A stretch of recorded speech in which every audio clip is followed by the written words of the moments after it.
ভোলার মনপুরায় কোস্টগার্ডের অভিযানে দেশীয় আগ্নেয়াস্ত্রসহ কুখ্যাত ডাকাত স্বপন বাহিনীর প্রধান স্বপন আটক। কোস্টগার্ড মিডিয়া কর্মকর্তা লেফটেন্যান্ট কমান্ডার সাব্বির আলম সুজন এ তথ্য জানান।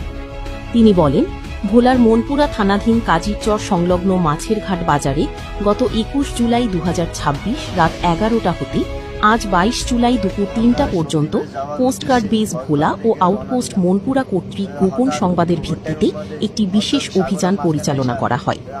অভিযান চলাকালীন উক্ত এলাকা হতে কুখ্যাত ডাকাত স্বপন বাহিনীর প্রধান স্বপনকে আটক করা হয়।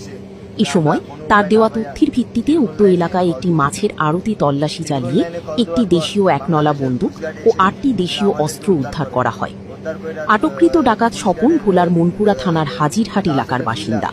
সে দীর্ঘদিন ধরে কুখ্যাত ডাকাত স্বপন বাহিনীর প্রধান হিসেবে বিভিন্ন সন্ত্রাসী ও ডাকাতি কার্যক্রম পরিচালনা করে আসছিল।